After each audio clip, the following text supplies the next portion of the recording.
Third question की अगर मैं बात करूं, इसमें कहा गया है सम फ्रूट्स आर मैंगो, तो ये आपका फ्रूट है और फ्रूट का कुछ हिस्सा क्या है, ये आपका मैंगो है। फिर कहा गया है कि सम मैंगोज आर रेड, मतलब कुछ मैंगो क्या है वो आपके रेड हैं।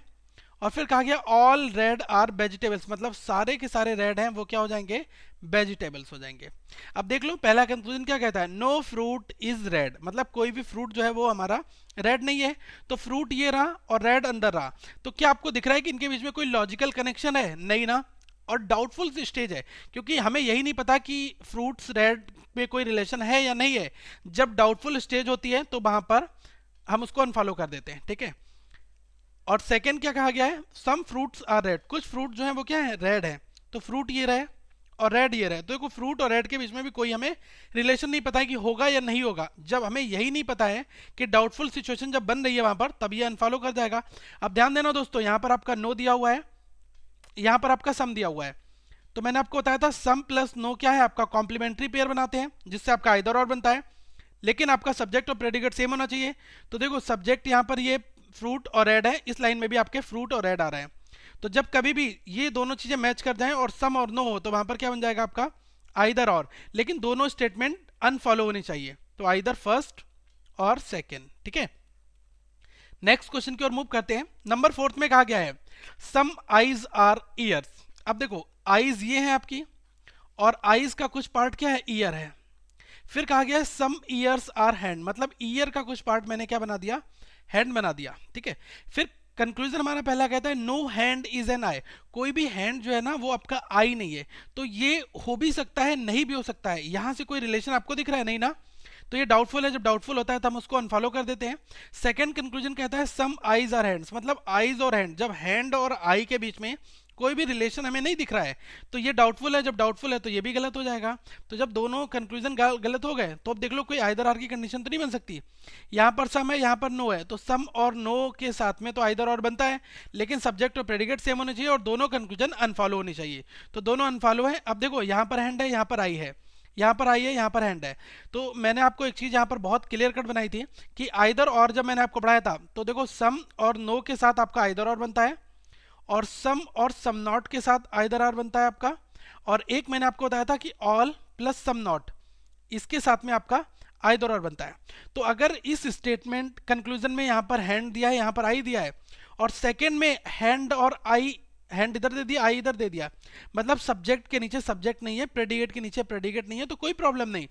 इन दोनों के साथ आपकी सिचुएशन में बता दूं, सब्जेक्ट और प्रेडिकेट दोनों में होने चाहिए, चाहे सब्जेक्ट के नीचे सब्जेक्ट हो या फिर इधर सब्जेक्ट हो जाए इधर प्रेडिकेट हो जाए। तो इस वाले के साथ में आइदर और फिर भी बनता है, लेकिन ऑल और सम नॉट के साथ में क्या है कि जब आपका सब्जेक्ट ये है और प्रेडिकेट ये है, तो इसके नीचे ही सब्जेक्ट और प्रेडिकेट होना चाहिए।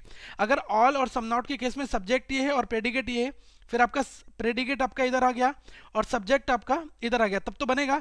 अगर आपका प्रेडिकेट इधर आ गया और सब्जेक्ट इधर आ गया, मतलब ये क्रॉस बनता है, तब ये आपका आइदर और नहीं बनता। ये चीजें आप हमारी आइदर और की वीडियो से जाकर सीख सकते हैं। ओके, तो अल्टीमेटली यहां पर आपका क्या बनेगा, आइदर फर्स्ट और सेकेंड, ठीक है। चाहे आपका सब्जेक्ट यहां पर दिया हो या फिर सब्जेक्ट के नीचे सब्जेक्ट दिया हो, तब भी हमारा आइदर और बनेगा, अगर सम और नो के साथ दोनों अनफॉलो हो रहे हैं तब। नंबर 5 क्वेश्चन की यहां पर बात करता हूं। 5 में कहा है सम बुक्स आर पेन्स। तो देखो आपकी बुक्स ये है और बुक्स का कुछ पार्ट क्या है, पेन है। मैंने कुछ पार्ट बुक्स का, सम पार्ट पेन ले लिया। फिर कहा गया पेन का कुछ पार्ट क्या है, पेंसिल है, सम पेन्स आर पेंसिल। तो ये आपकी क्या हो जाएंगे, ये हमारी पेंसिल हो गई। फिर कहा गया सम पेंसिल्स आर बटन, मतलब पेंसिल्स का कुछ पार्ट क्या है, ये हमारा बटन है। ओके, अब पेंसिल्स का कुछ पार्ट आपका बटन हो गया, जनरल डायग्राम बन गया इस स्टेटमेंट के अकॉर्डिंग। अब कंक्लूजन चेक कर लो। पहला कंक्लूजन कहता है सम बटन्स आर पेन्स। अब देखो बटन्स ये हैं और पेन्स आपका ये, तो देखो बटन और पेन के बीच में कोई रिलेशन है नहीं, लॉजिकली अनफॉलो हो गया, तो ये भी गलत। सेकंड कहता है सम पेंसिल्स आर बुक। अब देखो पेंसिल ये है और बुक ये है, क्या पेंसिल और बुक के बीच में कोई रिलेशन बन रहा है, नहीं ना। ये डाउटफुल है, मतलब बहुत बड़ा सर्किल बना दोगे तो बन जाएगा और नहीं बनाओगे तो नहीं बनेगा। तो हम जनरल डायग्राम बनाते हैं, पॉसिबिलिटी अगर होती तब तो हो जाता, क्योंकि पेंसिल को हम इतना बड़ा बना देते कि ये पेंसिल और पेन और बुक्स दोनों को कवर करता, लेकिन हमें पेंसिल में सम पार्ट लेना था पेन के साथ में, तो बुक्स और पेंसिल्स के बीच में कोई रिलेशन है ही नहीं यहाँ पर। तो सम पेंसिल्स आर बुक, ये भी हमारा लॉजिकली अनफॉलो हो जाएगा। तो अल्टीमेटली जब दोनों गलत हैं तो हमारा एक ऑप्शन दिया होगा हमें नन फॉलोज, जब दो ही कंक्लूजन दिए होंगे तब नन फॉलोज होगा, या neither first nor second, okay, या बोथ अनफॉलो, ये भी कहीं कहीं लिखा होता है, लिखा है बोथ अनफॉलो। तो इसका मतलब भी सेम यही है, अगर दो कंक्लूजन दिए तो नन फॉलो भी ठीक है, बोथ फॉलोज भी ठीक है, और आपको अगर ये लिखा दिख जाए नाइदर फर्स्ट नॉर सेकेंड, तो ये भी हमारा ठीक है। तीनों घुमा घुमा के क्वेश्चंस कभी एग्जामिनर डाल देता है, ठीक है। 6 की अगर मैं यहाँ पर बात करूँ, 6 में कहा गया है सम कैप्स आर शर्ट्स। तो देखो कैप तो ये है हमारी, और कैप का कुछ पार्ट क्या है, कैप का कुछ पार्ट क्या है, शर्ट है। फिर कहा गया है कि ऑल शर्ट्स आर पेपर्स, मतलब सारी की सारी शर्ट क्या है, वो हमारी पेपर है। ये क्वेश्चन थोड़ा सा लॉजिकल है, बहुत ध्यान से देखना दोस्तों इसको, और थोड़ा पैटर्न भी इसका नया है, तो इस पर आप इंपॉर्टेंट लगा लो। अब कंक्लूजन आ जाओ, कंक्लूजन में कहा है all shirts which are cap are papers. ऐसे क्वेश्चन कभी कभी देखने को मिल जाते हैं। तो देखो पहले आप यहां तक का पार्ट सॉल्व कर लो, केवल इतना वाला, ठीक है। अब इसको अगर मैं सॉल्व करता हूं, इसमें कहा है all shirts which are caps, मतलब सारी की सारी शर्ट जो कि कैप हैं, तो वो सारी शर्ट जो कैप हैं, all shirts which are cap.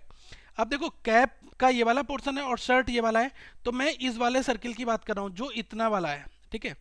ये वाला पोर्शन हमारा क्या हुआ, शर्ट, इतनी शर्ट आपकी कैप के अंदर आ रही है, ओके। तो वो क्या आपकी पेपर है, ये आपसे पूछा गया है। तो देखो पेपर वाले एरिया के अंदर भी ये वाला पोर्शन आ रहा है, तो मैं कह सकता हूं all shirts which are cap, मतलब ये वाला जो एरिया है ये आपका पेपर भी है, तो ये आपका फॉलो कर गया। ध्यान से देखना क्वेश्चन इंपॉर्टेंट है, ठीक है।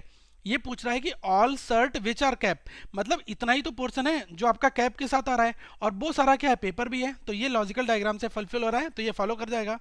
सेकंड एग्जामिनर पूछता है सम शर्ट्स आर कैप। अब देखो शर्ट का ये वाला हिस्सा क्या कैप में आएगा, बिल्कुल आएगा, तो ये भी फॉलो कर जाएगा। तो यहां पर हम क्या कहेंगे, बोथ फॉलो, दो के दोनों हमारे क्या हैं, ये हमारे फॉलो कर जाएंगे, फाइन। नंबर 7 क्वेश्चन की ओर मूव करते हैं।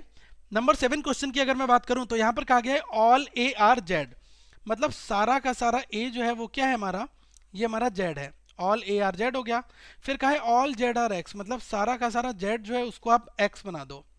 फिर कहा गया है ऑल बाई आर ए, मतलब सारे के सारे बाई को आपको ए बनाना है। तो ए वाला सर्किल तो आपका बना हुआ है, तो बाई को आप इसके अंदर रख दो, ए वाले सर्किल के अंदर। तो ऑल बाई आर ए हमारा बन गया। ये सारे डायग्राम हमने बना लिए हैं स्टेटमेंट के अकॉर्डिंग। अब कंक्लूजन पहला चेक करो। पहला कंक्लूजन हमारा कहता है ऑल ए आर बाई, मतलब सारा का सारा ए क्या आपका बाई हो जाएगा, बिल्कुल नहीं हो सकता, ये डाउटफुल कंडीशन है, 100% श्योर नहीं कह सकता मैं इसको, क्योंकि सारा का सारा ए जो है वो हमारा बाई नहीं हो सकता, इसकी संभावना जरूर हो सकती है। और ये जरूर मैं कह सकता हूं सारा का सारा बाई जो है वो आपका ए हो सकता है, क्योंकि स्टेटमेंट में ही दिया हुआ है। अब यहां पर क्या है ऑल ए आर बाई, सारा का सारा ए जो है वो क्या है आपका बाई है, तो ये पॉसिबल हो भी सकता है, नहीं भी हो सकता। तो अभी डाउटफुल है, तो डाउटफुल है तो इसको आप अनफॉलो कर दो। सेकंड पूछा है ऑल बाई आर एक्स, मतलब सारा का सारा बाई जो है वो क्या है आपका एक्स है। तो देखो एक्स क्या है, ये आउटर लाइन है, मोस्ट आउटर लाइन है, सबसे बाहर की लाइन है, और इस लाइन के अंदर आपका बाई एग्जिस्ट कर रहा है। तो मैं यही कहूंगा कि सारा का सारा बाई जो एक्स के अंदर एग्जिस्ट कर रहा है, ये बात बिल्कुल ठीक है। तो ऑल बाई आर एक्स ये भी हमारा, ये हमारा फॉलो कर जाएगा। तो यहां से क्या होगा, ओनली सेकेंड फॉलो, ठीक है। ये क्वेश्चन आई होप आपको क्लियर हो गया होगा। नेक्स्ट मूव करते हैं नंबर 8 क्वेश्चन की ओर। इसमें कहा गया स्टेटमेंट कहता है some water is cold. Question दोस्तों बहुत इंपॉर्टेंट है, इसको बहुत ध्यान से देखना, लास्ट के तीनों क्वेश्चन बहुत ज्यादा इंपॉर्टेंट रहेंगे। सम वाटर इज कोल्ड, तो देखो ये हमारा वाटर है, और वाटर का सम पार्ट क्या है, मैंने कोल्ड यहां पर बना दिया।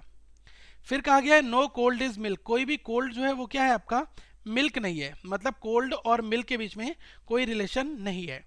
फिर कहा गया है सम मिल्क इज वाटर, मतलब कि मिल्क का कुछ पार्ट क्या है वो आपका यहाँ पर ये हमने बना दिया, ठीक है। तो अब आप देख लो मिल्क मिल्क दो जगह हो गया, तो इसका हमें कंबाइंड डायग्राम बनाना होगा, ठीक है। अब कंबाइंड डायग्राम मैं बताऊं कैसे बनाना, इस तरह से बनाएंगे तो आपका कुछ कुछ ऐसा बनेगा। तो आप इसको एक बार में बनाओ, वो आपका ऐसे बनेगा कि पहले हमने वाटर को बनाया, some water is cold, water का कुछ पार्ट क्या है वो आपका कोल्ड हो गया। फिर लास्ट में कहा है सम मिल्क इज वाटर, तो मिल्क का कुछ पार्ट क्या है, ये आप वाटर बना दो, यहाँ पर मिल्क का कुछ पार्ट वाटर हो गया। फिर कहा है नो कोल्ड इज मिल्क, तो कोल्ड और ठीक है ये आपका क्या हो जाएगा, ये आपका मिल्क हो जाएगा, क्योंकि सम मिल्क और वाटर बोला है ना। और फिर कहा गया नो कोल्ड इज मिल्क, मतलब कोल्ड और मिल्क के बीच में कोई भी रिलेशन नहीं होना चाहिए, ये मैंने लॉजिकल रिलेशन यहाँ से दिखा दिया, ओके। तो अल्टीमेटली ये वाला डायग्राम हम इसको रब कर देंगे। अब हमारा फाइनल जो है कंबाइंड एक ही सिंगल डायग्राम, क्योंकि मिनिमम ओवरलैपिंग का डायग्राम है, वो आपका यही बन जाएगा। ठीक है, ये आपका मिल्क और कोल्ड के बीच में कोई रिलेशन भी नहीं है, और सम मिल्क इज वाटर भी है, और सम वाटर इज कोल्ड भी है। सारी स्टेटमेंट की कंडीशन यहाँ सेटिस्फाइड हो रही है। अब पहला कंक्लूजन ध्यान से देखो क्या कहता है, some water that is cold. केवल इतनी लाइन को अंडरलाइन करो जितना मैंने यहाँ पर किया है, इसको अंडरलाइन करो, एक बार पढ़ो। इसमें लिखा है some water that is cold, मतलब कुछ वाटर जो आपका कोल्ड है। तो वाटर हमारा ये है, और वाटर का ये वाला पार्ट क्या है आपका, कोल्ड है। ये वाला कोल्ड हुआ ना, ये आपका मिल्क है। तो देखो क्या ये वाला पोर्शन आपका मिल्क हो रहा है, नहीं हो रहा है। ठीक है, तो अल्टीमेटली हमारा पहला वाला कंक्लूजन गलत हो गया, क्योंकि some water that is cold, तो वाटर का ये वाला पोर्शन यही तो कोल्ड में आपका आएगा। क्या ये आपका मिल्क बनेगा, नहीं बन सकता ये, क्योंकि लॉजिकल डायग्राम में हमें ये नहीं दिखाई दे रहा है। ठीक है, फिर कहा गया है some milk that is water, मतलब कुछ मिल्क जो कि वाटर है। तो मिल्क वाटर कौन सा है, ये वाला पोर्शन मिल्क का वाटर में आ रहा है, तो ये मिल्क का पोर्शन वाटर के साथ में है। फिर कहा गया some milk that is water, इतनी लाइन अंडरलाइन करके हमने पढ़ लिया। इस कोल्ड, क्या ये कोल्ड के साथ कोई कनेक्टिविटी बन रही है, नहीं, तो ये भी हमारा इंडिविजुअली अनफॉलो हो जाएगा। तो यहां से हम क्या कहेंगे, बोथ अनफॉलो, मतलब दोनों के दोनों जो हैं वो हमारे अनफॉलो होंगे, या नाइदर फर्स्ट नॉर सेकेंड, ये आपका बन जाएगा। ओके, अब एक नेक्स्ट क्वेश्चन की ओर बात करते हैं। ये क्वेश्चन भी बहुत इंपॉर्टेंट है दोस्तों, इसको बहुत ध्यान से बनाना। पहले आप वीडियो को पॉज करें और इस क्वेश्चन को खुद से सॉल्व करें, आपको खुद समझ में आ जाएगा कि इस प्रॉब्लम क्वेश्चन में कहां कहां पर आ सकती है। ठीक है, अब देखो इसमें कहा गया है सम बेस्ड इज वाइट, मतलब बेस्ड कुछ वेस्ट है, ये है आपका बेस्ड, और ये क्या है, ये आपका वाइट है। ठीक है, थोड़ा सा मैं बड़ा बनाऊंगा इस डायग्राम को ताकि आपको बहुत अच्छे से समझ में आए, क्योंकि यहाँ पर काफ़ी प्रॉब्लम्स भी आ सकती हैं। सम बेस्ड इज वाइट, तो ये आपका पोर्शन क्या है, बेस्ड का है, और सम बेस्ड इज वाइट, मतलब कि कुछ बेस्ड वो क्या है आपका वाइट है। ये मैंने केवल अभी इतना बना लिया। फिर कहा गया है सम वाइट इज वाटर, मतलब कुछ वाइट का पार्ट क्या है, वाटर है। और फिर कहा गया है सम वाटर इज बेस्ड, कुछ वाटर बेस्ड भी है। तो आपको क्या करना है, वाटर जो है ना आपका वो बेस्ड भी है और वाइट भी है। तो आप क्या करो, इसको इस तरह से बना लो, यहां पर आपका क्या बनेगा, वाटर बन जाएगा। तो देखो क्या हुआ, सम वाइट इज वाटर, तो वाइट का कुछ पार्ट वाटर हो गया, और some water is based, water का कुछ पार्ट आपका बेस्ड भी हो गया। ये आपका डायग्राम बन गया। अब कंक्लूजन चेक कर लो, पहला कंक्लूजन मैं यहां पर लिखूंगा, सेकंड यहां पर लिखूंगा, लेकिन इसके केसेस बनेंगे वो मैं यहां पर आपको बताता रहूंगा। पहले कहा गया है सम बेस्ड विच इज वाइट, अब केवल यहां तक अंडरलाइन करो, इसको पढ़ो, सम बेस्ड विच इज वाइट। तो देखो वेस्ट का ऐसा पोर्शन जो वाइट है, क्या वो वाटर है, तो देखो वेस्ट के दो पोर्शन वाइट आ रहे हैं, एक ये ऊपर वाला पोर्शन, ये वाला आपका क्या आ रहा है, वाइट आ रहा है, और एक ये वाला दोस्तों पोर्शन क्या है, ये आपका वाइट आ रहा है। ठीक है, बेस्ट के ऐसे दो पोर्शन है जो वाइट में है, एक ये ऊपर वाला है और एक ये नीचे वाला है। तो सबसे पहले कहा गया सम बेस्ड विच आर वाइट, हम इस वाले पोर्शन की बात कर रहे हैं जो यहाँ पर ऐसे लाइंस बना हुआ है। तो ये वाला पोर्शन वाइट है, क्या ये आपका वाटर हो सकता है, देखो ये तो वाटर के आसपास भी नहीं आ रहा है, इसके पास से निकल के वाटर जा रहा है। तो ये वाला जो पोर्शन जो बेस्ड का ये वाला पोर्शन है जो वाइट के साथ मिला हुआ है, क्या ये वाटर है, नहीं है। तो ये हमारा पहला अनफॉलो हो गया। लेकिन एक बात ध्यान देना, अगर बेस्ड के मैं इस वाले पोर्शन की बात कर रहा हूं जो ये कलर वाला है, जो ये कलर भरा हुआ है, ठीक है, ये वाला पोर्शन आपका व्हाइट के साथ में भी है, और जब व्हाइट के साथ में बेस्ड का ये वाला पोर्शन है तो ये वाटर के साथ भी आ रहा है। तो यहां से ये वाली चीज फॉलो हो जा रही है। ठीक है, ध्यान देना मैं किस पॉइंट को आपको बताना चाह रहा हूं। पहले पोर्शन को देखा तो डाउटफुल था, गलत हो गया। सेकंड देखा तो वो आपको फॉलो कर गया। अब आओ सेकंड वाले कंक्लूजन को चेक करने। सेकंड कंक्लूजन कहता है some water is neither west nor white, मतलब वाटर का थोड़ा सा पोर्शन ना तो वो बेस्ड है ना तो वो वाइट है। अब देखो वाटर नीचे वाला पोर्शन था, तो केवल मैं जितना अंडरलाइन करता हूं, ये लाइन बना रहा हूं, इस पर ध्यान देना दोस्तों, ये वाला पोर्शन, ठीक है, ये वाला पोर्शन सम वाला पोर्शन है। केवल इतने की बात मैं यहां पर कर रहा हूं जिसको मैंने यहां पर अभी अंडरलाइन करा, ये वाला पोर्शन, ठीक है। तो अगर मैं इस वाले पोर्शन की बात करूं तो some water is neither based nor white, मतलब कि ये वाला पोर्शन ऐसा है ना तो वो वाइट से रिलेट करता है ना वो बेस से रिलेट करता है।